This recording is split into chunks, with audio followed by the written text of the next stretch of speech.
Welcome to episode 16 of Aussies taking over the NBA. I have now healthy Andy with me today. Yep, recovering from that flu. Just a reminder that you can find us on SoundCloud on hashtag the Collective Podcast Network under Aussies taking over the NBA. You can find us on Facebook and YouTube under Oz NBA Takeover. And I did some tweeting during the draft. So you can find us on Twitter at Oz NBA Takeover. And it's been a while, hasn't it? It's been a little while, yeah. Yeah, I think you got sick, and then we planned to stream, and that just failed miserably because my internet sucks. In Australia is fucking terrible. And yeah, it's all come and gone pretty quickly. The end of the finals, and then the draft. I have to say, a little bit of a disappointing draft from an Aussie perspective. I thought maybe one of the guys would have got picked up late in the second round, but not to be. Interesting for some of the teams, though, and jumping into the Summer League, a lot of the guys did get picked up for a Summer League 2A contract, so that'll be good, and we'll be taking you through the Summer League as of next week. I think 3rd of June, 3rd of July it starts. Yeah, we'll do some coverage because I think 5 of them are playing for the Summer League. I wonder how much the Summer League has an effect on the draft now, that knowing that you can stash these players and call them up to watch them perform in the Summer League means you don't really have to draft them. And I mean, they've got options. I think it eliminates the second round, the need for the second round of the draft, because the second round's not guaranteed money. Not necessarily eliminates the need for it. It eliminates the need to critically pick up a piece in the second round, a piece, quote unquote. It's kind of like, here you are. Here's a contract we're going to offer you. It's really just a training contract in Summer League, and then we're going to tell you that either we don't want you, or potentially you can get a G League spot. Yeah. Or a two-way, like fight for that two-way deal. So fight for the two-way deal, but it's mostly stashed in the G League, or even the late first round gets stashed in the G League, but they're guaranteed cash at least. Yeah, which is good. It's a good incentive for the young guys that didn't get drafted to get some game time with some of the bigger teams and some of the younger guys on some of those bigger teams, which is good. Yeah, it kind of gets the fringe players that are between 60 and 100 a bit of game time as well, and potentially picked up. So we're going to have a few in there, but we'll take you kind of through the top first round picks. So DeAndre Ayton obviously going number 1 from Barbados. Bahamas. Oh, it's one of those countries. Grossman. Phoenix had the first pick. Apparently he was, set for months to pretty much that was always going to happen. But do like Joel Embiid's tweet, don't compare me to Ayton. I play defense. Throwing some shade pretty early. I don't know. There was a lot of forwards in this draft. A lot of forwards, a lot of centers, a lot of power forwards. Look, to be honest with you, I think it's a little bit too big man heavy this draft. I don't think we've seen a lot of potentials. I'll be surprised if 3. Actually, Luka Doncic for me is probably the pick of the draft. I think he will be something in the NBA. He's pretty good to watch and behold, and that's another aspect of the draft where, maybe 10 or 15 years ago, these clubs or these franchises were tanking for a reason to pick up the absolute best players that they could get. Whereas now, the best player, who I thought was Doncic, didn't even go number 1, but it wasn't for basketball reasons. It was almost sort of franchise political that, Ayton was from Phoenix and they'd lined this up apparently for months. You know what I mean? It almost just means... What it means, it's also what kind of the piece of the pawn you need. Like, he wasn't... they weren't really calling for a point guard in Phoenix. They needed a big man. Yeah. And so there was always going to be a big man at number 1. I think probably Luka Doncic and Trae Young probably should have been top 5. Yeah. As the way this kind of NBA is heading to a more mobile, shooty style player, and big men are kind of getting left behind in droves. But for me, look, I don't see anyone other than Doncic in that top 5. Yeah. Or Trae Young. Yeah, really. And even the Doncic and Trae Young trade, I mean, you look at the way the draft's structured, and any one of those teams probably could have taken Doncic. Like Phoenix could have taken him, Sacramento could have Yeah, they taken could, him. and they probably could have got a lottery pick as well out of it. You know, a further early first round pick, and traded him up. So it was just like, why wouldn't you take him, trade him to the Hawks for a future first round pick and DeAndre Ayton? Yeah, Like it doesn't seem to me that the number one players are going smartly. Yeah. It's like, oh, we want this guy, so we're just going to take him no matter what. yeah, Whereas if I was smart, I'd be like, well, fuck it, we'll pick. I know the Hawks want Doncic. You know, let's pick him up and get a trade out of it. yeah. Because they're going to pick up Ayton. Now that, there's all this instant communication, right? So like 10, 15 years ago, no Twitter, no sort of wider buzz around the league in terms of journalism and just, people covering the draft. You could use your front office better to move up in the draft, move down, trade, like to do these deals. Whereas now it doesn't feel like there's no real reason to have, he's the number one pick and that's great. He went number one. It basically is just Phoenix got the number one lottery pick, so that means they picked their guy at one when really he wasn't the best guy in the draft. Yeah. So what's the point of calling this guy number one to me? Yeah, that's exactly right. But I guess it's subjective as well. I mean, the draft's probably always been about who gets, what they need, their best player in what they need. And kind of Bogut was a little bit like that when he was drafted. Simmons was a little bit like that. Like, I don't know if Simmons was really the best, quote unquote, player in that draft class, but he was one of the best. But I think Doncic was probably... who else was in Simmons' draft class, though? So, Brandon Ingram, Jaylen Brown, Dragon Bender, Chris Dunn, Buddy Hield, Jamal Murray. I mean... Thon Maker was at 10. That draft kind of drops away pretty quick. Jaylen Brown's probably... Yeah, and Brandon Ingram. Is pretty good. But, I mean, Simmons is definitely the best out of that mob. Joel Embiid is the best out of his lot. Yeah. So, I wonder trading Doncic to the Mavericks. I think the Mavericks they had more room. They have more room for him, a player like Doncic. Whereas I don't know if Atlanta didn't really have the room for a player of that caliber. But then, I mean, you look at Sacramento has pick number 2 and they took Bagley. For me, Doncic and a bunch of other players, they refused to work out for Sacramento. So it's like, what's the point of that? I mean, Sacramento is going to get... They should just be able to pick whatever the fuck they want. Yeah, they're going to get a dud pick anyway. But apparently they wanted Bagley the entire time and were quite happy to take Bagley, and Bagley himself was quite happy to go there. So, I mean... And I don't rate Bagley at all, to be honest. No, I think if you look at the top maybe 7 or 8, I think maybe Wendell Carter and maybe Bagley are probably the 2 weakest guys there, or the ones that might bust.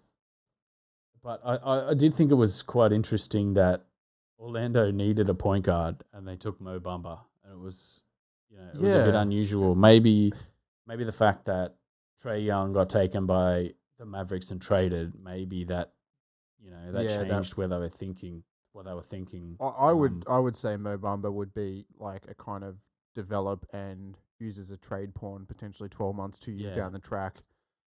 A few of them will be used as trade pawns over the next couple of years. I don't think any of those are set in their ways. Probably Doncic will be part of the Mavericks because I know they traded. Yeah, they're going for Antetokounmpo as well, big way, because that's why they got Costa. Costa's Antetokounmpo.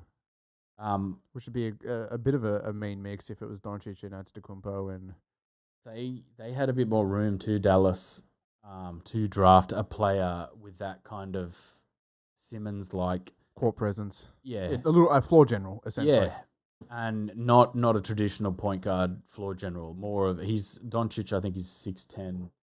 He's more of a forward. He's in more of a forward body. 6'7", sorry. 6'7". He's not quite as big as Simmons. I mean, for a ball handler, that's big. Yeah, that's very big. But that's the way of the NBA. Like, Trae Young is probably the Steph Curry equivalent of this. And I think he'll be good. I think he's going to be good as well. I think he's going to be good for 12, 15 seasons. Like, his shooting prowess, even at 6 foot, like, his range is ridiculous. And the way the NBA is going, he'll fit in any team as a catch and shoot player or as a point guard. anyone. It was a good pick. What did he come in at? 5, 6, 5. 5. Yeah, it's a good pick at 5. And then essentially traded to the third pick for the third pick, basically. Yeah. So, and then going down, Wendell Carter, Colin Sexton, Kevin Knox for the Knicks, and Mikal Bridges. Oh, that was harsh. That was so bad to watch. It was heartbreaking, It wasn't was. His mum was so happy. And I thought Mikal Bridges would have been a good fit at Philly as well, but obviously Philly had other ideas and wanted to stash some more first-round picks. The team that goes in with 6 picks and walks out with, I think, 7? I think they walked out with 7. Yeah. 7 or 8 picks. Like, that to me is just stupid. Like, that is hoarding for the sake of hoarding. Well, I mean, they're in a position now where they've got probably 5 or 6 really good core pieces that are under the age of 25. So they don't need anything at this point in time. Yeah, they've got a good window of maybe 5 or 6 years. They need to sign a good free agent. I don't think. Well, probably a backup center. I mean, Rashawn Holmes is not a bad backup center, but I think probably someone who can play backup. Amir Johnson's overvalued at $7 million a season. Jared Bayless is another piece of that Philly angst that is just like $9 million of nothing. Well, I think they kept Zaire Smith, didn't they? They did. They kept Zaire Smith, and look, he will be a kind of a good. I do think they might stash him in G League for the first bit and just have him on a kind of a 6-week call-up cycle. Well, it'll depend what they do with Redick. I mean, they'll re-sign Redick because I don't think they're going to get any pawns in the off-season. I don't think they'll get Leonard. They're not going to get LeBron. They're not going to get Paul George. Yeah, I really hope they don't get LeBron just for the sake of watching I don't Simmons. think they will. I think that he'll stay in Cleveland or he'll go to the Lakers. That's for my mind. I think they're the two. Paul George, if LeBron goes to the Lakers, he'll go to the Lakers. If not, I think he'll stay in OKC for another season. He's opted out, but that just means he can sign in for more money. Yeah.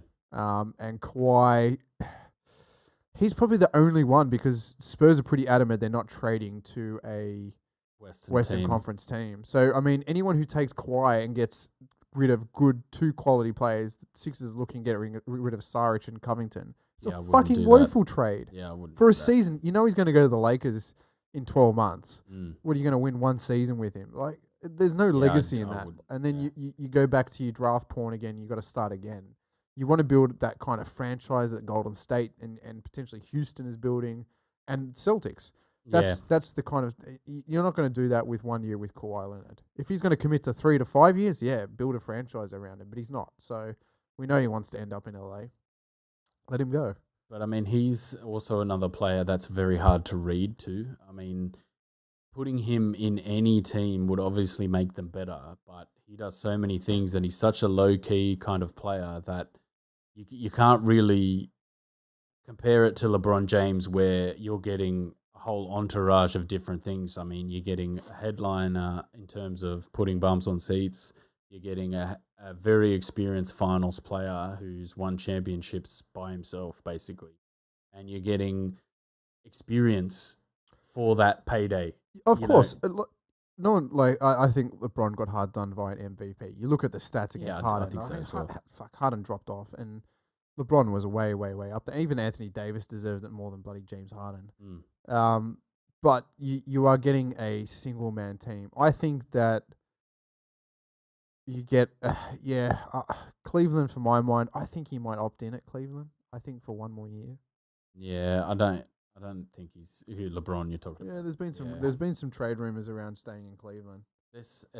I just don't think that so many the Lakers different have the things, pieces yet for LeBron. Nah, that's the thing. I think if they bring a Leonard there, they bring a Paul George there. Yeah, who's going to sign first? They bring a Leonard. Leonard wants to go there, no matter what. I think Paul George does really as well behind closed doors. I'd say Paul George is angling to try and get there as well.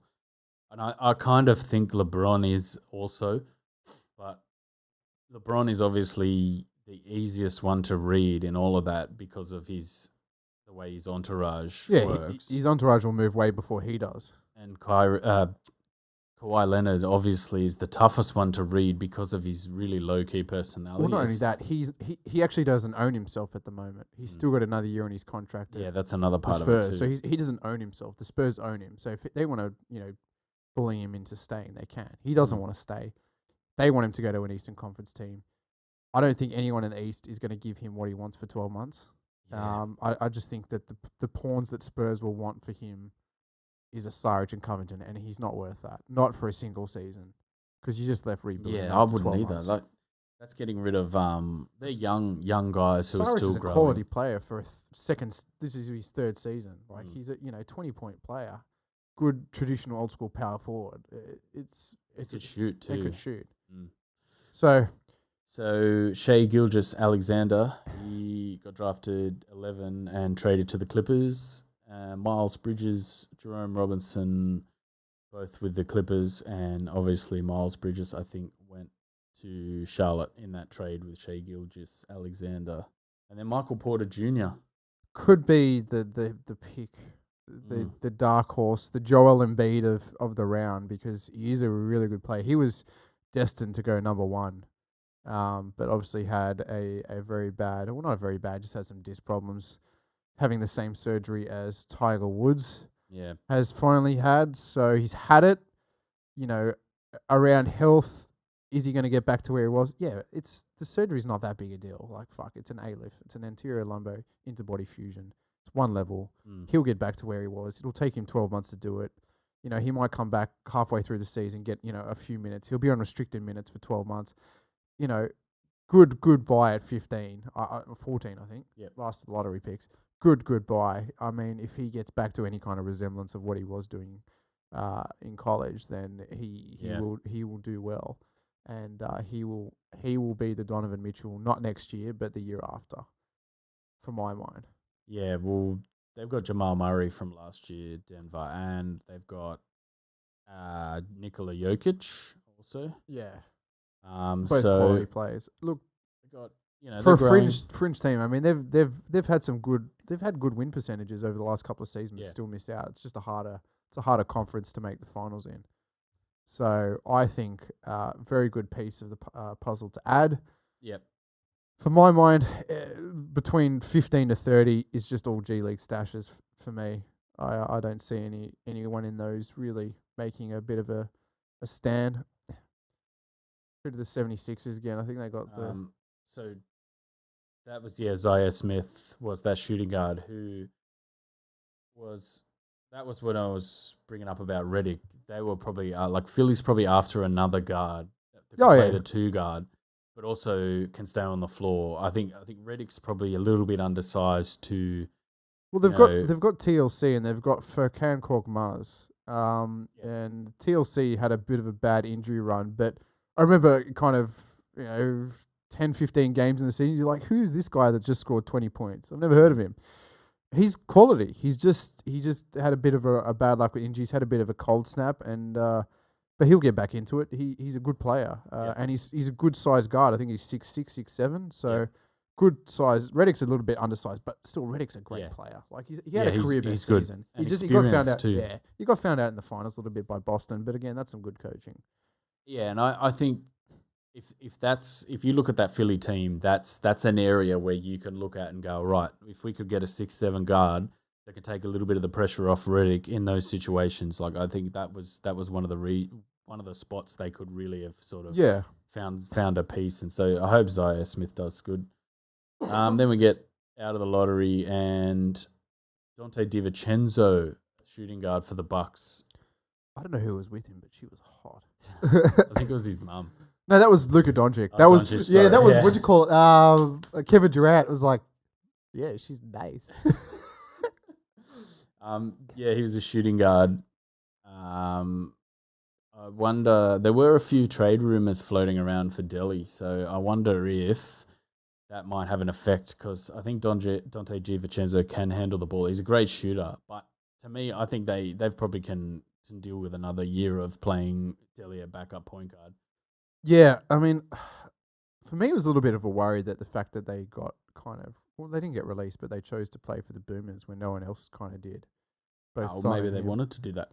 Well, they did. Luke Longley was interviewed. I think he's the Boomers coach at the moment. He's just like, these guys can all play. They just, if they want to or not. Mm. So, it would have been nice to see someone else or potentially an Ingles or a Paddy Mills put on the shirt and play against these guys. But it's great they get Delhi and Thon. But what does it mean for their Bucks kind of career? Well, I think those other guys are a little bit older too. So, flying around the world at this point of their career where they've just finished their season, like especially Ingles had a really big season. Mills had a pretty big season too. Yeah. So I wonder if give those guys a little bit of a break. I mean, Thonmaker didn't play a lot, like, really heavy minutes and in a big prominent role. So I'm looking forward to seeing what he can do tonight. And I mean, Delhi sort of needs the recovery. He's probably had a little bit of time out. Time. Yeah. So maybe that's good. That's part of it. Going through Lonnie Walker with some of the most ridiculous hair in the draft. I think I dubbed that the Iron Throne on top of his head. Yeah, he's the Weekend's cousin the other weekend. I mean, who looks in the mirror and thinks, fuck, I look great with a dead fish on my head? Like, it's just... I wonder how long till Popovich tells him to cut that hair. So I reckon 3 months and that hair will be gone. Yeah. Popovich. Yeah, it'll be shaved. Going down through a little bit further, Grayson Allen at 21 for the Jazz. Yeah, he's still suffering from a bit of that flu from last week. Yeah, man, still got that cough. We'll sanitize that mic after you finished it. Yeah, Grayson Allen, I think that's an interesting piece too for the Jazz. With Ingles playing a lot less shooting guard and more forward and power forward, small forward and power forward.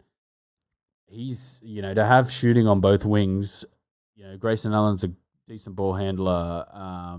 It'll be interesting to watch him play two guard. A little bit of competition for Dante Exum, who's a free agent at the moment. So he's a restricted free agent, though. Yeah. So I think there is an offer on the table, qualifying offer, and I think he's gonna. Oh, he'll take it. I think he'll stay. I think that he'll probably play back up to Ricky Rubio this year, more so. Exum. Yeah. So adding Grayson Allen as a shooting presence rather than, Dante Exum's a great scorer at the rim. Ricky Rubio is not necessarily a great shooter. So adding another shooter to fill the floor, obviously Ingles playing forward on one wing and then Grayson Allen playing on the other wing. I think it'll be interesting. I hope, definitely. I hope he really does well for the Jazz this year. Going a bit further through, Landry Shamet, a point guard, drafted to the Sixers, 76ers. He'll be stashed, I can tell you. I think he'll be stashed out. Robert Williams for the Celtics, that's an interesting signing. I think he was one of the higher rated sort of small forward, power forwards in the draft, but didn't end up going. Like, he kind of fell a little bit, which was interesting. I think Boston had some of the other guys had some concerns about his mentality a little bit. Yeah, there was a few of those, like, just kind of like, oh, he didn't train hard. So like, really? But then you kind of wonder, with like Doncic refusing and Mo Bamba refusing to work out for the Kings. Maybe there's a little bit too much player power these days. Mo Bamba also refused to work out for the Grizzlies too. Yeah, and it's like, I'm not going to the Grizzlies. Yeah, so I wonder how much that kind of has in it. I don't think I'd want to play for the Grizzlies at the moment. No. But for Baines, I wonder. That's another body sort of. I wonder where he's going to be this season. Baines. Yeah. Well, I think he might stay at the Celtics. I think he's experienced enough to sort of... I think he definitely put his stamp on the fact that he is a good power forward backup center option. Yeah, plays hard and by all reports, a glue guy in their locker room too, like someone who they all like and they all respect and who's an experienced character in their dressing room. So I wonder if, he stays on for another year, gives some tips and some pointers for Williams, maybe not finishing, but maybe both of them can go and work on their finishing a little bit. Hey, look at that corner three. He'd obviously been working on something. Fuck Philly up. So going down through further, just go in Kyrie Thomas for the Sixers. He got traded as well. I'm pretty sure the Sixers traded all out of the second round for further second round picks. So no other Aussie teams, I don't think. Chamize Metu went to the Spurs, power forward. So I don't think that's going to affect Paddy Mills. He'll get stashed. Vincent Edwards got traded to Houston from the Jazz, and Costas Antetokounmpo yeah, he was traded to Dallas from Philly as well. for 2 second-round picks. So interesting draft. I think very forward heavy at the top. Very forward heavy. Not a lot of good shooters, and not a lot of good post players. Like none of them can play post. Yeah, it's Kind of weird. these centers that just get lobbed balls in because they're 7 feet and they can dunk. That's pretty much what it was. I mean, for me, Mo Bamba is probably the one that if he gets in with the right coach on the right team, can be as devastating as Joel Embiid. Yeah. I think at the post, I think that Joel Embiid's shooting game is something that most forwards won't have had because he had 2 seasons out where the only thing he could do is shoot. It's the only thing he could work on is stand there and shoot. And that's why he doesn't jump when he shoots either.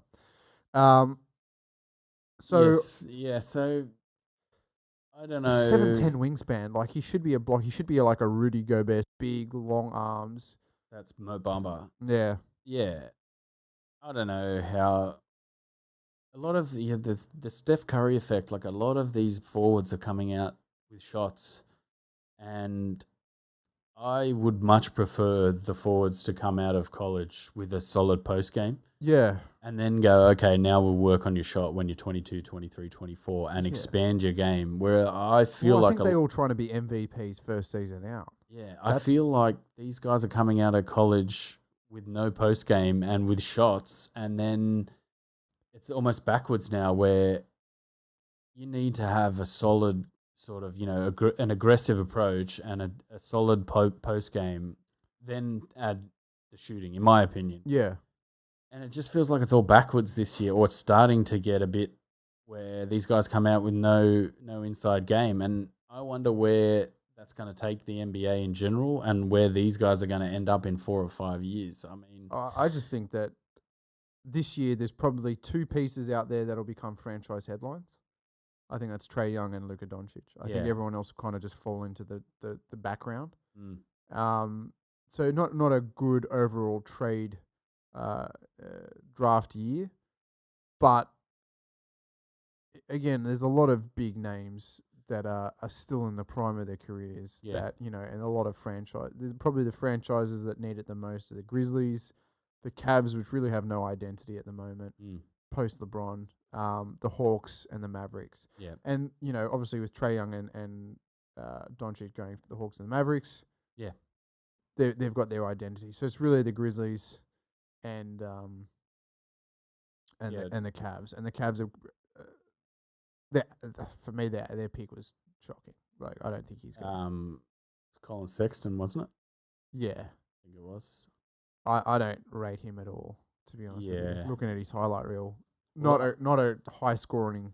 I think if you put him next to Trae Young, if you looked at Colin Sexton in general, you'd say there's a decent player there, like solid player. But then if you look at him next to Trae Young, you go, I'm taking Trae Young over Colin Sexton. So, but all in all, not a bad draft. It's a shame there was no Aussies. I was sitting there hoping there was gonna. I thought 1 or 2 would get picked up in late round, but not to be. Sneak in there. But however, though, we've got a whole bunch being picked up for the summer league. Yeah, so we'll go through. I've got an article here. Cool. The Fox writer. Well, we know straight away Jonah Bolden will be pulled back for the Sixers. I think that's going to be a really important piece. He is, again, the same stats as Giannis Antetokounmpo. Yeah. So big wingspan, big dude. Played all right for Maccabi Tel Aviv. Yeah, they won the title, didn't their they? title. Yeah. But again, averaging 9 to 10 points a game. Good, but not great. Numbers. 30-odd% from beyond the arc. So it's not too bad. He needs a bit more developing, and I think he'll get that in 82 games a season. Obviously, he's going to get tons of time. He's a guy that probably could move into a traditional center role, putting on a bit of size if they wanted a backup center, but he really does play power, small forward. Yeah. Is he got a good post game? It's okay. Yeah. It's not great, but again, that's just it's more he's again more of a shot heavy kind of powered forward. But that's just that's a mark of the something times. at least. So Jock Landale is going to play for the Atlanta Hawks, which will be interesting, playing with that young backcourt. Trae Young, I think Kevin Huerter was the other one. the other shooting guard. So it was like a Trae Young and Kevin Herter were, the Steph Curry and Klay Thompson of the draft this year. So Jock Landale get a run with the Hawks, which is pretty good. Xavier Cooks will be playing with the Warriors. That'll be interesting. Dubs. Yeah. I think he's got a real sort of platform there if he can get in there and get some game time and really show what he can do, because he's quite a long, smart athlete and good finishing around the rim. I think the way the Dubs play all the way through their G League, and I think their Summer League coach, I think is Willie Green, they're going to play the same style as they, a lot of movement heavy, a lot of motion heavy, a lot of ball movement and weave action. So if he can get, if he can cut well and, finish around the rim, he could get some eyes on him, which will be interesting. Emmett Naar's going to play with the Phoenix Suns. Cool. That'll be interesting. I think Devin Booker is their only ball handler that they really have. And who was drafted last year? Josh Jackson, I think it was last year's draft. Yeah.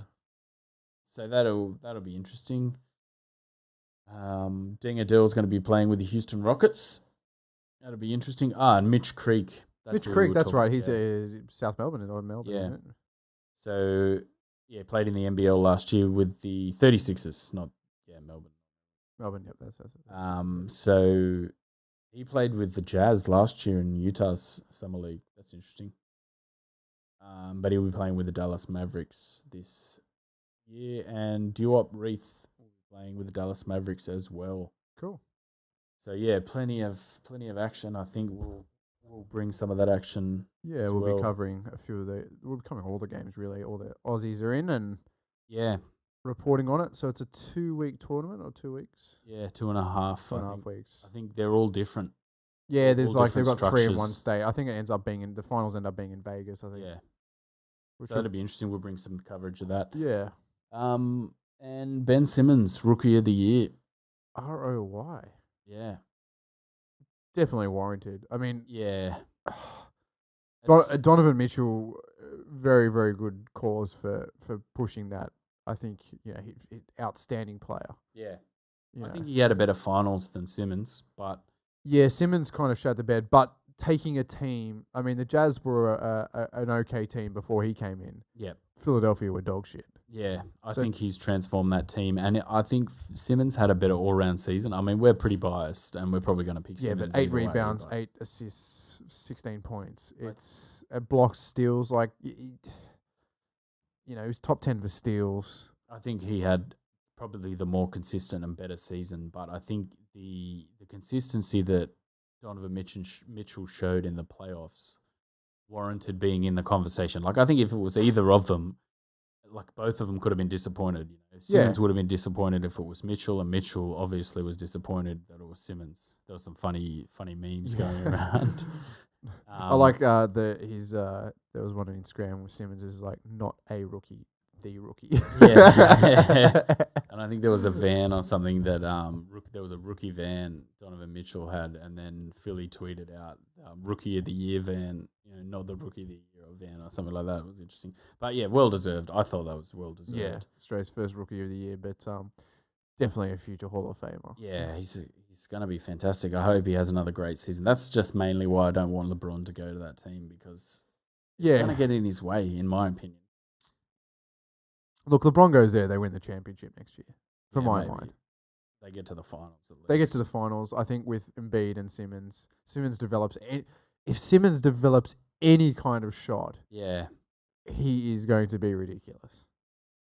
I think so as well. It's just, hard to eat your heart out. The dude's 6'10" and can move like a 6-foot point guard. And such good court vision, and very unselfish and dangerous around the rim too. Yeah. That's what we were saying in our Simmons wrap-up. He's got to develop even the misdirection of a shot. Like, I mean, he doesn't have to shoot the jump shot with any kind of superb accuracy where he's dangerous. All he needs to do is develop just the misdirection of a shot to get people to respect him, to come Yeah, to him. it's just coming to him at the top of the key. Yeah. Because then he'll just go around them. Yeah. 1-on-1, he'll beat any defender. And that's where he's so dangerous, coming from the elbow across the lane. He's just dangerous in that area, especially against other guards. Yeah. Just eats them for breakfast. So hopefully in the off season, work on that. And, Yes, it was definitely. I was watching on YouTube Brett Brown's season exit interview, and then obviously the postseason interview as well. And on his sheet is a mid range jumper. They're not interested in him shooting threes yet. I don't see a three, but it's developing that mid range game, getting people to come to him instead of sitting in tight. Yeah. And that way, if you're playing a man on man, he'll get to the rim 9 times out of 10 against any guard. There's really no one who can defend him too well at this point in time. Nah. And it'll be important for his own personal development as well. I mean, he doesn't have to shoot that jump shot with accuracy. It's just the misdirection. It's the misdirection of it. Just basically, I mean, he should be able to knock it down when he's completely open. That's all it is. If someone stepped off him and is playing the whole, come to me kind of, I will guard the rim, he should be able to just stand there and shoot a jump shot and get it in. I mean, if it's a contested shot, we don't care. But if it's a contested shot, someone's getting up in his face and you can, slide past them. You can put the ball on the floor or, pump fake and go to the rim. Even it'll open up the LeBron assist where LeBron will go by his man at the 3-point line and hit someone in the corner as well. Yeah. Because, I mean, Ben Simmons can kind of do that, but his eye is on finishing at the rim because of how dangerous he is. So hopefully, we'll look to see some development there this season. And the kick out is one thing I'd like to see from Philly more. I think they're a single-focused rim team that have really, really good shooters. And that, Joel Embiid's one of them, is that he's single focused when he's backing someone down, when really he should be looking to kick. Yeah. His assists could double every game. Definitely, yeah. Because he can kick it to someone who can shoot from outside. So the NBL also announced that they're going to be playing some games in the NBA. 5 games. Kings are playing in Hawaii. Yeah, I was watching the interview with Bogut. He was talking about, I think they're playing the Clippers. They're playing the Clippers in Hawaii, yeah. So that'll be interesting. So Melbourne United's going to be playing the 76ers. The Wildcats will be playing the Jazz. Kings versus the Clippers in Honolulu. The Breakers will play the Phoenix Suns. Melbourne United playing the Toronto Raptors. Perth Wildcats will be playing the Denver Nuggets. And the 36ers will be playing the Jazz. That'll be interesting. It's good. I think it's a great thing for our local league.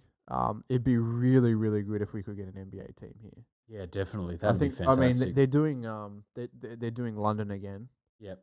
It's not Philly and Boston this time, but they're doing a London series again. Wouldn't it be good if they could do an Australia series? Definitely. Just one game in Australia. We'll do like 2 games, like a 2-game series, like a back-to-back if it's an East Coast or West Coast showdown. You're talking about the mid-season games. Yeah, mid-season games. The season, yeah, that'd be fantastic. I'd love to see that actually, but I just don't know how much infrastructure we have in Australia really to accommodate that. It'll be at Etihad. It'll be at a stadium like Etihad because they will sell it out. There's no doubt. You get 2 NBA teams like the ice hockey. You get 2 flies up, run up a wall in Melbourne, and people will watch it. Yeah. But I think that'll be great for the league. I think the showcase between the USA and the Boomers next year before the FIBA World Cup is going to be really good. But I think that'll be the forecourt to get a team 2 teams out here mid-season as well. Yep. And the Boomers tonight. Yep. So that's it. We'll have a special edition of the podcast next week discussing the Boomers and playing Japan tonight. Yeah. And then Philippines on Monday. Yep. Led by Andre Blatch, who is now a Filipino national. Kills me every time. Yeah. So the Boomers with Delhi and Thonatron. Yeah, it will be interesting to see how they go tonight. It will be. I mean, they smashed Japan with an all-NBL team. And I have to comment, I watched the NBL All-Stars versus the Chinese All-Stars, or play the Chinese All-Stars. And, it was like 60-point games. It's like, I play basketball on a Monday night, and sometimes teams score more than that. It was just like Yeah, against us. against the. I was just like, yeah, look, but there was some flashes of good, mm. but some of the quarters were like 8-4. And it's the NBL All Stars, so it's just a mishmash of all their players, really. Yeah, it was wasn't a mishmash of all the players. They played every year. They play against the Chinese All Stars. China had the NBL All Stars won 2 of the 3 games, which I think is pretty good. China had their main kind of 7-footer back down and just bully everyone on the team, which was pretty good to watch. I mean, that's what he does. Great post game, old school basketballer. Yeah. Just can't shoot outside of 3 feet, but just backs people down and dunks, backs people down, hooks, and really really good to watch. But no one in Australia was anywhere near 7'2", so yeah, that was it. But yeah, some of the Aussie guys, good 3-point shooting, just like in the Com games. But I think tonight will be good to watch, and we'll bring you a wrap up of both games next week. Yep. All right, that was a good one. So we'll see you guys next week. And we'll be having Summer League pretty soon, so that'll be good too. Yep, we'll see you guys then. Peace.